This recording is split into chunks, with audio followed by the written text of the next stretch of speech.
नमस्कार, पाठशाला की वीकेंड क्लास में आप सभी का बहुत स्वागत है। मैं हूं सुशांत सिन्हा।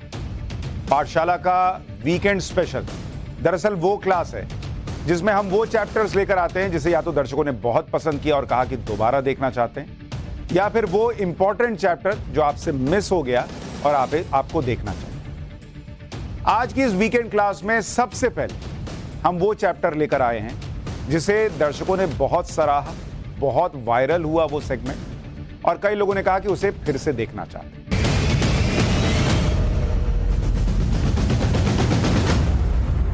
भारत के हाथ एक और जैकपॉट लगा है। ओडिशा के 3 जिलों में सोने के बड़े बड़े भंडार मिले। 3 सोने के भंडार। जीएसआई यानी जियोलॉजिकल सर्वे ऑफ इंडिया के सर्वे में सोने के इस भंडार का पता चला है। ओडिशा के खनन मंत्री ने यह खुलासा किया है। उन्होंने बताया कि जीएसआई और ओडिशा के डायरेक्टरेट ऑफ माइंस के सर्वे में क्योंझर, मयूरभंज और देवगढ़ में सोने के भंडार होने की जानकारी मिली। उन्होंने बताया कि सोने के भंडार की तलाश में पिछले 2 साल से इन जिलों में लगातार सर्वे चल रहा था। आगे बढ़ने से पहले आपको वो जगह दिखाता हूं जहां पर सोने के भंडार मिले हैं। अगर आप ये देखेंगे, ये ओडिशा का मैप है और तीनों इलाके जो हैं वो आसपास हैं। इसको अगर आप यहां डालकर देखेंगे मैप को तो बेहतर ढंग से समझ पाएंगे। ये आपको दिखाता हूं। ये आप देख रहे हैं, और ये जो आप हिस्सा देख रहे हैं जहां पर ये सोने की माइंस, सोने का खजाना दिख रहा है, ये क्योंझर जिला है और 4 जगहों पर सोने के भंडार मिले हैं। तो एक क्योंझर आपने देखा, इसी के बगल में आप देखिएगा मयूरभंज है। इसके भी 4 इलाकों में सोने के भंडार का पता चला है। इसके अलावा है देवगढ़। इस जिले में भी देवगढ़, देखिए इधर क्योंझर था, मयूरभंज था, इधर देवगढ़, बिल्कुल आसपास सटे हुए हैं। देवगढ़ में सोने की बड़ी खदान मिली है। यानी 3 जिलों में और जिलों की कई जगहों पर सोने के भंडार मिलने की जानकारी मिल रही है। ये अब आप एक साथ देख रहे हैं, क्योंझर और उसके आसपास में 3 सोने के भंडार आपको दिखा रहा हूं मयूरभंज के साथ। ओडिशा में मिले सोने के भंडार को जैकपॉट क्यों कहा जा रहा है, आज आपको यह भी बताता हूं। इसकी डिटेल सुनेंगे तो आप खुद समझ जाएंगे। देवगढ़ में जहां पर ये डिटेल आपको बता रहा था कि मिली है, ये जो जानकारी मिली है उसके मुताबिक अगर आप देखेंगे, देवगढ़ में यहां पर 1685 किलो सोना मिला है। सोना मिलने का अनुमान है 1685। सोना है, लेकिन कितना है इसका अनुमान लगाया गया। अगर 1 किलो को देखिएगा, 1 केजी सोना, यह करीब करीब 60 लाख रुपए का पड़ता है। तो लगभग ये जो यहां मिला है, ये 960 करोड़ का सोना मिल गया है। 960 करोड़ एक जगह से, आपको बता रहा हूं। सोचिए अलग अलग जगह पर जो सोना मिलेगा उसकी कीमत कितनी होगी, क्योंकि ओडिशा के 3 जिलों में 9 अलग अलग इलाकों में सोने के भंडार का पता चला है। तो कई हजार करोड़ का सोना मिला है। अभी तक भारत में किस राज्य में गोल्ड ओर के सबसे ज्यादा रिसोर्सेज मौजूद हैं, यह भी आपको जानना चाहिए, ताकि आपको पता चले कि यह कितनी बड़ी बात है। जैसे अगर आप देखेंगे कि कहां कहां सोना मिलता है या कहां कहां अभी सोना मौजूद है, तो बिहार में 44% सोना मिलता है। बिहार में सोर्सेज हैं, रिसोर्सेज हैं। राजस्थान में 25%, 25%। कर्नाटक में 21%। और अब इस लिस्ट में ओडिशा शामिल हो गया, क्योंकि भाई बिहार, राजस्थान, कर्नाटक ये 3 लीड कर रहे थे। अब ये देवगढ़ वगैरह जो है, ये ओडिशा के इलाके हैं जो इसमें शामिल हो गए। हालांकि भारत में इस वक्त 3 खदानों से सोना निकाला जाता है। इसमें 2 खदानें कर्नाटक में हैं। कर्नाटक के रायचूर जिले में हुट्टी और ऊटी गोल्ड माइन है। एक गोल्ड माइन झारखंड के पूर्वी सिंहभूम जिले में है, जिसका नाम हीरा बुद्दीनी गोल्ड माइन है। लेकिन इन गोल्ड माइन से निकलने वाला सोना भारत के सालाना सोने की खपत का मात्र 0.5% से भी कम है। भारत में हर साल करीब 1.6 टन सोने का उत्पादन होता है, जबकि सालाना खपत 774 टन है। भारत और चीन ये दो देश हैं जहां दुनिया भर में सोने की सबसे ज्यादा खपत होती है। हमारे यहां भी नहीं होता है कि भाई शादी हुई तो सोना खरीदना है, पहनना है, एनिवर्सरी आई तो सोने की रिंग दे रहे हैं, सोने की चेन दे रहे हैं, ये सब चलता है हमारे यहां बहुत। वर्ल्ड गोल्ड काउंसिल की रिपोर्ट के मुताबिक अगर आप देखेंगे कि चीन में कितना सोना जो है वो 2021 का बता रहा हूं, 2021 में चीन में 673 टन सोने के आभूषण खरीदे गए। इतने खरीदे गए चीन के अंदर। और भारत में कितने खरीदे गए 2021 में? 611 टन। मतलब हम भी कोई बहुत पीछे नहीं थे। 611 टन गोल्ड ज्वेलरी हमने खरीदी। भारत में 40 से 60 टन गोल्ड तो सिर्फ दिवाली के आसपास अक्षय तृतीया पर खरीद लिया जाता है। भारत में पिछले साल नवंबर से लेकर इस साल फरवरी तक 4 महीने में कितनी शादियां हुई हैं? 32 लाख शादियां हो चुकी। और शादियों के बजट का 20% जो है, 20% वो मोटे तौर पर गोल्ड ज्वेलरी पर खर्च होता है। तो आप सोचिए कितना सोना खरीदा जाता है भारत में। वैसे भी भारत की महिलाओं के पास इतना गोल्ड है जितना गोल्ड दुनिया के टॉप देशों के गोल्ड रिजर्व में भी नहीं होगा। यानी जितना बड़े बड़े देशों के बैंकों के रिजर्व में सोना होता है, उससे कहीं ज्यादा तो भारत की महिलाओं के पास गोल्ड है। वर्ल्ड गोल्ड काउंसिल के मुताबिक भारतीय महिलाओं के पास 25,000 टन सोना है भाई, 25,000 टन। इसकी कीमत करीब 100 लाख करोड़ के आसपास बैठती है। यह कीमत पाकिस्तान की जीडीपी का 3 गुना ज्यादा है। तो कोई पाकिस्तान वाला कुछ बोले तो उसको बोलिए कि चुप बैठो, तुम्हारी जीडीपी से 3 गुना ज्यादा सोना हमारे यहां की महिलाओं के पास है। देश में सोने की बढ़ती खपत को देखते हुए मोदी सरकार ने सोने का उत्पादन बढ़ाने के लिए रोड मैप भी तैयार किया, जिसके लिए नीति आयोग ने पिछले साल देश में सोने की खदानों की पहचान के लिए स्टडी की।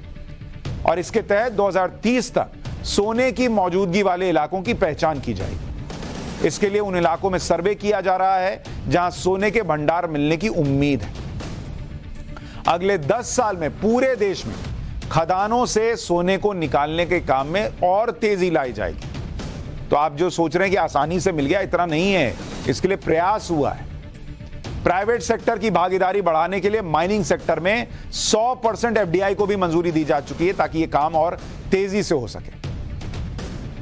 अब आपको बताता हूं कि देश की इकोनॉमी के लिए सोना कितना जरूरी है। इकोनॉमी को मजबूत बनाए रखता है सोना। किसी भी देश के लिए सोना बड़ा इंपॉर्टेंट है भाई। सोना मतलब सोने वाला सोना नहीं, पहनने वाला सोना। जाके आप पता चला काम छोड़ के सोने चले गए, अरे देश की इकोनॉमी बढ़ा रहे। जितना ज्यादा सोने का रिजर्व देश के पास होगा उतनी मजबूत इकोनॉमी होती है। सोने का रिजर्व करेंसी को मजबूत बनाकर रखता है। मजबूत करेंसी से इंपोर्ट एक्सपोर्ट आसानी से होता है, जिससे ट्रेड बढ़ जाता है। ट्रेड की बढ़ोतरी से ओवरऑल इन्फ्लेशन कम होता है और जीडीपी बढ़ती है।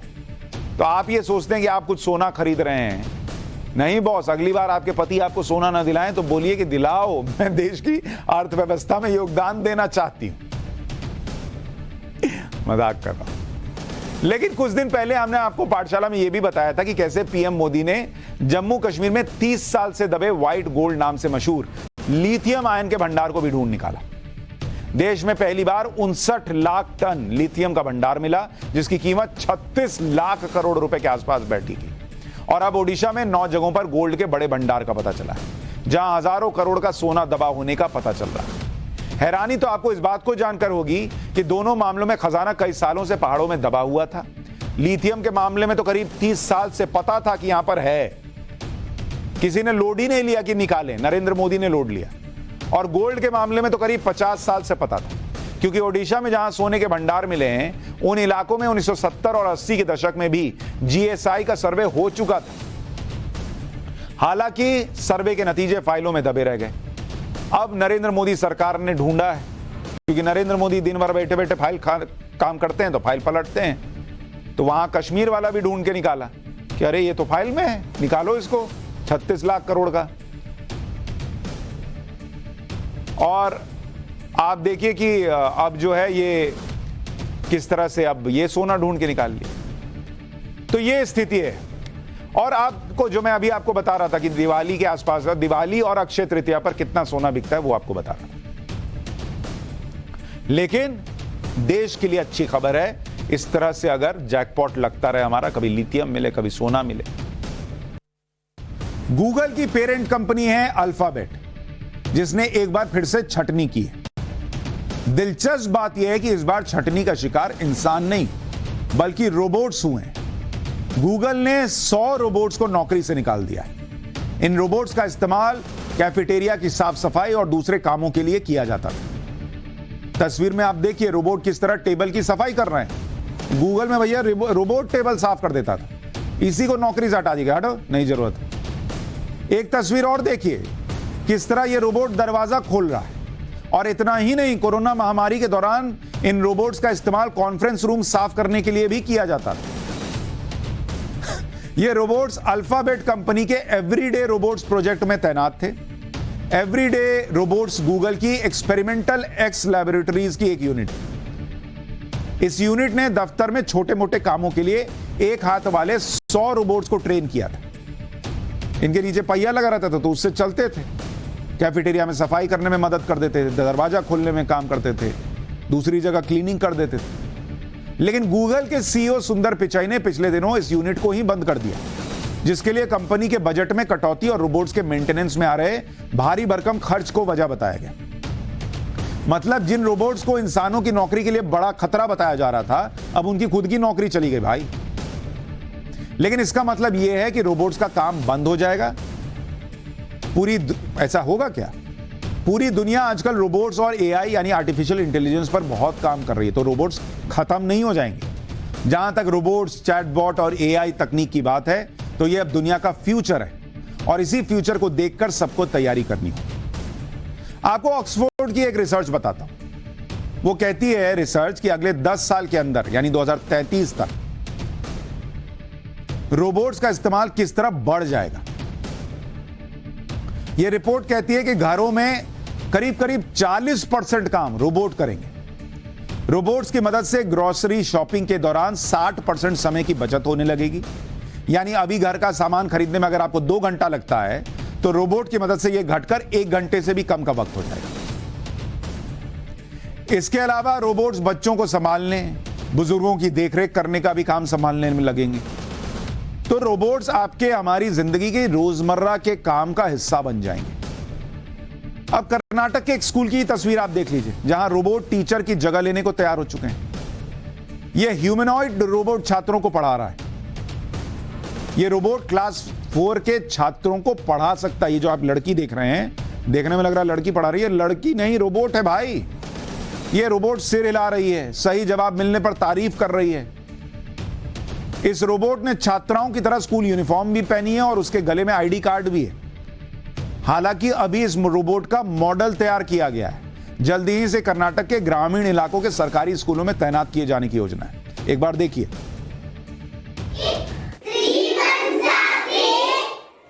3 2s are 6. 3 2s are 6. Months of a year. Now repeat after me. January, February, March, April, May, June,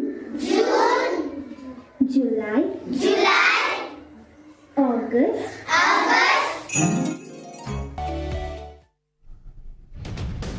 तो इस टीचर के फायदे ये हैं कि भाई ये न मारेंगी न डांट लगाएंगी, लेकिन नुकसान ये है कि अगर कोई शरारती बच्चा हुआ, उधर टीचर रोबोट ऐसे से मुंह हिला के पढ़ा रही है, वो पीछे से खेलने निकल गया, उसको क्या पता चला गया। लेकिन वहां सीसीटीवी लगेगा, आप ही ज्यादा तेज नहीं है। देश में कुछ जगहों पर तो मंदिरों में रोबोट्स लगाए जा रहे हैं। ये केरल के एक मंदिर की तस्वीर आई जहां पूजा के जो नॉर्मल जिंदा हाथी होता है उसकी जगह रोबोटिक हाथी को रखा गया है। ये रोबोटिक हाथी जिंदा हाथी की तरह कान हिला रहा है, पूंछ भी हिलाता है और अपनी सूंड से पानी भी निकालता है। यानी मंदिर में पूजा के दौरान एक जिंदा हाथी जो काम कर सकता है, वही ये रोबोटिक हाथी भी कर सकता है। आपको देखने में यकीन ही नहीं होगा कि ये रोबोटिक हाथी है। इतना रियल हाथी जैसा है। अच्छा, इस रोबोटिक हाथी की खासियत है, इस हाथी की ऊंचाई 11 फीट और वजन 800 किलोग्राम। इस रोबोटिक हाथी को तैयार करने में 5 लाख रुपए की लागत आई है। इस पर 4 लोग बैठ भी सकते हैं। एक जिंदा हाथी की तरह इस रोबोटिक हाथी के पास सभी अंग हैं जो इलेक्ट्रिक मोटर से चलते हैं। इसे केरल के त्रिशूर जिले के इरिंजादापल्ली श्री कृष्ण मंदिर में रखा गया है। तो दुनिया बदल रही है भाई। सबसे कमाल की बात है कि दुनिया बदल रही है और इसमें हम और आप शामिल होंगे और आने वाले वक्त में और कमाल की दुनिया बन जाएगी। हमने आपको पाठशाला में बेंगलोर के एयर शो में दिखाए गए जेट सूट के बारे में बताया था। यह तस्वीर आपको याद होगा, मैंने दिखाया था। जो जेट सूट भारतीय सैनिक पहनकर उड़ने वाले हैं, इसकी चर्चा हो रही। लेकिन यह बात किसी एयर शो तक ही सीमित नहीं रही, क्योंकि प्रधानमंत्री नरेंद्र मोदी का एक हिसाब बड़ा क्लियर है कि जो काम की बात हो रही है उसको तुरंत एक्शन में तब्दील कर, और भारतीय फौज को ताकत देने में तो वो लगातार 8 साल से मेहनत कर रहे हैं। पीएम मोदी किसी काम में देरी नहीं लगाते, इसलिए इस तरह से जेट सूट का डेमो भी भारतीय सेना के लिए शुरू कर दिया गया। जेट सूट के जो डेमो भारतीय सेना को दिखाए गए हैं, उसके कुछ वीडियो पहले आपको दिखाता हूं कि अब भारतीय सैनिक किस तरह से उड़ते दिखेंगे, वो भी आपको नजर आएगा। जरा उड़ने वाले भारतीय सैनिकों के वीडियो डालिए, या जिस तरह से वो उड़ते दिखेंगे उसके वीडियो डालिए। जैसे इस वीडियो में आप देखिए कि नीचे रोड है और सैनिक ऊपर उड़ता चला जा रहा है पैरेलल, और जब सैनिक को लैंड करना होता है तो वो लैंड कर लेता है, पूरा कंट्रोल उसके हाथ में। जैसे आप सड़क पर बाइक चलाते हैं, वैसे ही ये तस्वीर देखिए, सैनिक उड़ता चला जा रहा है। और ये आगरा की तस्वीर है, कहीं विदेश की तस्वीर नहीं दिखा रहा हूं, आगरा में ये चल रहा है, जहां किस तरह से भारतीय सैनिक अगर ऐसा जेट पैक पहनेंगे तो उड़ते हुए दिखेंगे। दिख रहा है सड़क के पैरेलल उड़ता चला जा रहा भाई। अब दूसरा वीडियो आपको दिखाता हूं, इसमें पानी के ऊपर कैसे सैनिक उड़ रहे हैं, उड़ेंगे, उसके बारे में दिखाया गया है। पानी के ऊपर आप उड़ते चले जा रहे हैं और फिर आकर लैंड कर जाते हैं। आज की डेट में सामने नदी आ जाए, आप क्या करते हैं? आपकी टेंशन बढ़ जाती है। या तो आपके पास टैंक हो जिसके जरिए आप पार करें, या फिर आप कुछ ब्रिज बनाएंगे, कुछ करेंगे, तैर कर पार करेंगे, समय जाएगा। भाई साहब, ऐसा जेट सूट आ गया, पानी के ऊपर से तैरने की जरूरत ही नहीं, पानी के ऊपर से उड़े, उधर जाए, गए, अपने मिशन में लग गए खटाखट। ये भी आगरा में हो रहा है। तीसरा वीडियो देखिए, ऊबड़ खाबड़ जमीन के ऊपर सैनिक उड़ रहा है, फिर एक जगह पर आकर लैंड करता है। ये तस्वीर देखिए, और अपने टारगेट के करीब धीरे धीरे बढ़ता हुआ चला जाता है। देखिए कैसे लैंड करेगा, और उसके बाद दोनों तरफ जो है उसको साइड में लगाया, बंदूक उठाया और टारगेट की तरफ बढ़ गया। कितना आसान हो जाएगा किसी मिशन को अंजाम देना, आप सोचिए। धड़ से क्या टेरेन है, पानी है, उबड़ खाबड़ रास्ता है ही नहीं, कुछ चिंता की बात ही नहीं। गए, उड़ते हुए पहुंचे, अपना दोनों हाथ ग्लव्स जैसा है, दोनों को नीचे फंसाए और सीधा बंदूक निकाल के आगे बढ़ गए। इतने कमाल की चीज, और ये आगरा में सब चल रहा है। सोचिए कितनी जल्दी भारतीय सैनिकों को मिलने वाला है। चौथा वीडियो आपको दिखाता हूं, बिल्डिंग के ऊपर सैनिक उड़ रहा है और बिल्डिंग की छत पर जाकर लैंड कर रहा है। आप वो जमाना याद कीजिए जो मुंबई में टेररिस्ट अटैक हुआ था, और मैंने आपको उस वक्त याद दिलाया था कि कैसे हेलीकॉप्टर से सैनिकों को उतरना पड़ा था और फिर खिड़की से अंदर गए। हेलीकॉप्टर की आवाज सुन के कोई भी समझ जाएगा, अरे यहां तो सैनिक हो सकता आ रहे होंगे। इसमें कुछ करना ही नहीं है, अपना दोनों ग्लव्स टाइप है पहने, उड़ते हुए गए छत पर और वहां अपना ऑपरेशन अंजाम दे दी। खिड़की के पास सोचिए ना भाई, आप उड़ रहे हैं, उड़ते उड़ते खिड़की में से अंदर गोली मार दीजिए। इस तरह के सूट को जेट पैक सूट कहा जाता है, और भारतीय सेना के लिए जेट पैक सूट के ये डेमो आगरा में चल रहे हैं, उत्तर प्रदेश के आगरा में। आगरा में Indian army airborne training school है, जहां एरियल डिलीवरी और एयर ट्रांसपोर्टेशन की ट्रेनिंग होती है। यहीं पर एयर पोर्टेबिलिटी और पैरा ड्रॉपिंग से जुड़े अलग अलग उपकरणों और टेक्नोलॉजी का ट्रायल और रिसर्च होता है, और वहीं पर यह काम चल रहा है। भारतीय सेना को इस तरह की टेक्नोलॉजी वाले सूट की जरूरत है, जिन्हें सैनिकों को पहनाकर बॉर्डर एरिया में लगाया जा सके। जनवरी में भारतीय सेना ने इमरजेंसी खरीद के तहत 48 जेटपैक सूट खरीदने का प्रस्ताव दिया। इन जेटपैक सूट से भारतीय सेना खास तौर पर चीन के बॉर्डर पर संवेदनशील जगहों पर अपनी क्षमता बढ़ाना चाहती है। दुनिया भर में सेनाओं को इस तरह की जेटपैक सूट टेक्नोलॉजी सिर्फ एक कंपनी एक्सपोर्ट करती है, और उस कंपनी का नाम है ग्रेविटी इंडस्ट्रीज। और ये यूके की कंपनी है। आगरा में भी डेमो इसी कंपनी ने दिया है और डेमो देने वाले खुद इस कंपनी के मालिक रिचर्ड ब्राउनिंग है, जिसको आप उड़ते हुए देख रहे थे। वो इसी कंपनी का मालिक है रिचर्ड ब्राउनिंग, जो उड़कर भारतीय सैनिकों को बता रहा है कि अगर आप ये सूट पहनेंगे तो आप किस तरह से काम कर सकते हैं।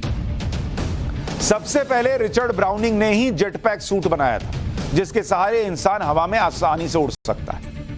2016 में ग्रेविटी इंडस्ट्रीज कंपनी बनाई और अब सेनाओं को भी जेट पैक सूट सप्लाई करने में जुटे हुए हैं। यह कंपनी वैसे तो अलग अलग मिशन के लिए जेट पैक सूट बनाती है, लेकिन काफी वक्त से यह सेना के लिए भी जेट पैक सूट बनाने लगी। अभी पिछले साल अमेरिका के फ्लोरिडा में special operations forces industry conference हुई थी, उसमें भी इसने जेट पैक सूट का डेमो दिया था। देखिए वहां पर किस तरह से दिया था। 2 सैनिक पैरेलल उड़ रहे हैं और पानी के ऊपर धड़ाधड़ उड़ते चले जा रहे हैं। इस वीडियो में कुछ सैनिक एक नदी के किनारे से जेट सूट पहनकर उड़ते हैं। वीडियो में दिखाया गया कि कैसे मुश्किल वक्त में सैनिक ऑपरेशन को अंजाम दे सकते हैं। 2 सैनिक जेट सूट पहनकर नदी के एक किनारे से दूसरे किनारे तक कुछ ही मिनटों में पहुंच गए और दूसरे किनारे पर उतरकर हथियार के साथ ऑपरेशन को अंजाम देते हैं। यह जेट पैक सूट का डेमो वीडियो है और इस वीडियो में यह भी दिखाया गया है कि कैसे कोई सैनिक पानी पर भी उड़कर निगरानी कर सकता है। वीडियो में एक सैनिक बोट के आसपास उड़ता दिखाई देता है, वो आसानी से बोट पर भी लैंड कर लेता है। अब आप सोचिए, वो जो मुंबई में अटैक करने कसाब आया था, कैसे आया था? बोट से आया था। अब कोई बोट मान लीजिए दूर दिख रही है, आप कैसे देखिएगा? दूरबीन से देखिएगा, उससे ज्यादा तो देख नहीं सकते। अब मान लीजिए आपके पास जेट पैक सूट है, आराम से उड़ते हुए गए, अरे ये तो कसाब है, वहीं मार दिया, मतलब टेररिस्ट है। तो इस तरह की चीजें जो हैं वो कितनी आसान हो जाएंगी और इसी फ्यूचर की तरफ नरेंद्र मोदी देश के सैनिकों को ले जाना चाहते हैं, इसलिए जेट पैक सूट का ऑर्डर दे दिया गया है। जेट सूट के डेमो का एक और वीडियो आपको दिखाता हूं। इस वीडियो में कुछ सैनिक जेट सूट पहनकर जंगल के दुर्गम रास्ते से होते हुए आसानी से दुश्मन के ठिकानों तक पहुंच जाते हैं और वहां दुश्मन से टक्कर लेते हैं। अब देखिए कितना मुश्किल टेरेन है, पूरा जंगल ही जंगल है। अब इसको पैदल पार कीजिएगा तो करते रह जाइएगा, वहां दुश्मन अपना काम कर देगा। यहां आराम से देखिए किस तरह से उड़ते चले जा रहे हैं, पेड़ के बीच से इधर से उधर से होते हुए अपना धड़ाक से पहुंचे और वहां घुस के वो घर वर में आतंकी छुपा होगा, वहीं ठोक दिए। अब आप सोचिए गलवान वैली हो या कश्मीर में जहां आतंकियों को मारना होता है, अब आप उसके पैरेलल चल रहे हैं, वो आपको कहीं झाड़ी से देख रहा है क्योंकि आप दोनों एक लेवल पे, लेकिन जब आप ऊपर से उड़ के देखेंगे वो आपको आसानी से दिखेगा। इतने काम की चीज है बॉस। आप सोचिए भारतीय सैनिक वैसे ही इतने कमाल के होते हैं और ये सूट मिल गया जेट सूट, उसके बाद तो वो गर्दा उड़ा दे।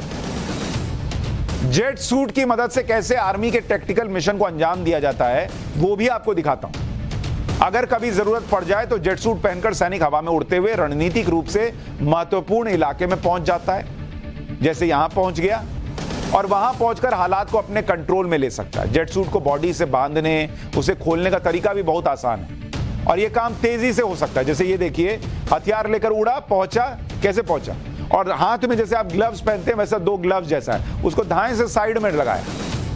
ये भी नहीं कि खोल रहे हैं उतने देर में कोई आपको ही गोली मार दे, तुरंत मुश्किल से कुछ सेकंड भी नहीं लगा और लग गया। और उसके बाद उसने जो है अगर और ज्यादा जरूरत है तो उसको खोल के वहीं रख दिया। मान लीजिए आपको लग रहा है कि हमको लंबी लड़ाई लड़नी है, थक जाएंगे, कुछ होगा, वहीं पर उसने खोल के छोड़ दिया। जैसे बैग, अपना स्कूल का बैग आप नहीं खोल के तुरंत खेलने निकल जाते थे, उस टाइप से बैग टाइप से खोला, चल दिया। जेट सूट कितने कारगर हो सकते हैं उसका एक और डेमो वीडियो आपको दिखाता हूं। इस वीडियो में जेट सूट बनाने वाली कंपनी के मालिक रिचर्ड ब्राउनिंग खुद काफी मुश्किल और खतरे भरे रास्ते से होते हुए सैनिकों के दल तक पहुंचते हैं और घायल सैनिक तक ब्लड प्लाज्मा पहुंचाते हैं। यह तस्वीर आप देखिए, सैनिक घायल हो गया है, उसको किसी तरीके से लाया गया है, अब वहां तक ब्लड प्लाज्मा नहीं पहुंचा तो वो भाई मर सकता है। तो आप देखिए कितने दुर्गम रास्ते से होते हुए ये गए, उड़ते हुए, और वहां पर ब्लड प्लाज्मा दे दिया, सैनिक बच गया। तो मतलब असीम संभावनाएं हैं, आप सोच भी नहीं सकते कि क्या से क्या हो सकता है जब भारतीय सैनिकों के पास यह सूट आएगा। इस तरह के जेट पैक सूट टेक्नोलॉजी में हवा में उड़ने के लिए गैस या लिक्विड का इस्तेमाल होता है। इस तरह के सूट में 1000 हॉर्स पावर की क्षमता होती है, जिसे पहनकर 10 फीट से लेकर कई सौ फीट ऊंचाई तक पहुंचा जा सकता है। ग्रेविटी के पास ऐसी टेक्नोलॉजी है जिसमें सूट पहनकर 12,000 फुट की ऊंचाई तक जाया जा सकता है। इसमें 5 गैस टरबाइन इंजन का इस्तेमाल होता है जो जेट फ्यूल, डीजल या केरोसिन से चलते हैं। इसे पहनकर 128 किलोमीटर प्रति घंटा की स्पीड से उड़ा जा सकता है और इस सूट का वजन 34 किलोग्राम तक होता है और एक सूट की कीमत $4 लाख यानी करीब करीब 3 करोड़ 30 लाख रुपए के आसपास। लेकिन जितने कमाल की ये चीज है, ये 3 करोड़ 30 लाख कुछ भी नहीं है। ऐसा नहीं है कि आपने ये सूट पहना और आप उड़ने लगेंगे। आपको प्रॉपर ट्रेनिंग की भी जरूरत हो, नहीं तो ये सूट आपके किसी काम का नहीं है। जैसे प्लेन उड़ाने के लिए ट्रेनिंग की जरूरत होती है, वैसे ही जेट सूट पहनकर उड़ने के लिए बाकायदा ट्रेनिंग लगती है। इतना आसान नहीं है कि आप सोच रहे हैं हम भी हाथ डालेंगे और उड़ गए। बाकायदा ट्रेनिंग होती है जैसे पायलट की होती है। हालांकि प्लेन उड़ाने के लिए कम से कम 1 साल की ट्रेनिंग लगती है। जेट सूट पहनकर उड़ने को कुछ ही दिनों में सीखा जा सकता है। खासतौर पर सेना के लिए और भी आसान है, वहां जेट पैक पहनकर उड़ना जल्दी सीखा जा सकता है। जेट सूट बनाने वाली कंपनी का लंदन में अपना खुद का ट्रेनिंग ग्राउंड है। दूसरे लोगों को अगर जेट सूट पहनकर उड़ना है तो कंपनी एक फ्लाइट का $3,500 यानी करीब 3 लाख रुपए तक ले लेती है और पर्सनलाइज्ड फ्लाइट ट्रेनिंग प्रोग्राम्स के लिए 7 लाख रुपए तक चार्ज करती है। मतलब आपको भी देखना है कि मैं कैसे इसको लेकर पहनकर उड़ सकता हूं या अपनी पर्सनल ट्रेनिंग करनी है तो वो भी करा देता है।